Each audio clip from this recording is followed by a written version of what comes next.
So whilst digging this border at the front of the house, which I will no doubt replicate on that side as well, just to mirror and keep in touch with that Georgian heritage. They liked symmetry. The front of the house, as you've already seen, is very symmetrical. Got a couple of bay windows, and then the two windows, the two bedrooms are the same either side, with a lovely arch window, door in the middle. Classic Georgian style, although we think the I've lost my words now. We think that these bay windows, that's it, the bay windows were added later, so Victorian times. They were more of a Victorian feature, so it was probably once completely flush along the front, bar the porch potentially. Anyway, so to mirror that Georgian symmetry, I want to create a couple of borders along this front, as you already know, and I have discovered something interesting, something that I thought I probably would find, and that is not very far down.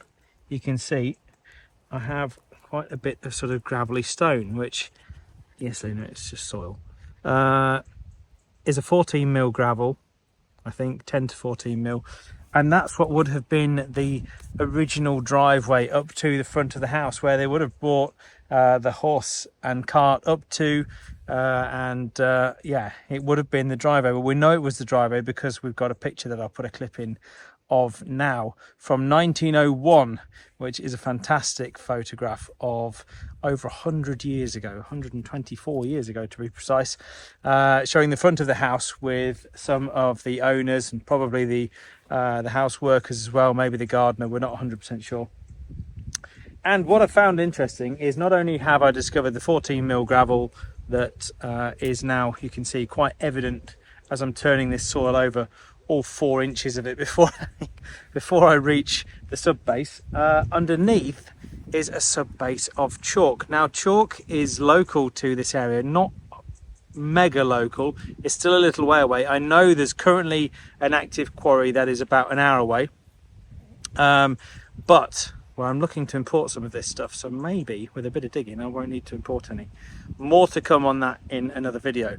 But this was used as a sub base, like a hardcore underneath the gravel that then was a top dressing. So fascinating stuff, really good for things like lavender, which are going to love this really hot, baked, well drained, gravelly, chalky, calcareous soil.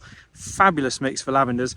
Also for things like the Verbena bonariensis that I'm going to be putting in here. So yes, can't wait. I'm just not looking forward to planting it. There might be 1 or 2 pots that have to be a little bit deeper in the ground, a little bit of a bigger pot, sort of 6 to 8 inches deep on some of the bigger plants that I've got. So it's going to mean busting open the chalk layer, which I'm not looking forward to, but I will be looking forward to when it's being visited by many pollinators.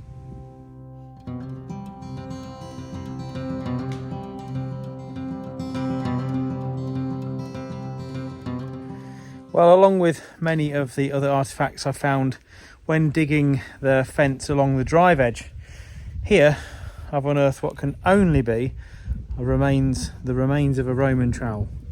Maybe not, probably a lot younger than that, more like 20th century. Anyway, yes, there's all sorts of stuff that I'm uncovering in this border, bits of old baler twine, bits of plastic, so it's a good indication that this bit was filled in and probably the level raised sometime between the 60s and today, up until probably about 20 years ago, so sometime between the 1960s and probably early 2000s, when this house was sold 2 times before we bought it, which was 2002. So yes, I'm slowly piecing together the giant puzzle that is this house.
Well, one border now complete, and I thought I'd carry on and get this second border done in front of the other half of the house. And I thought there was little soil in the first border.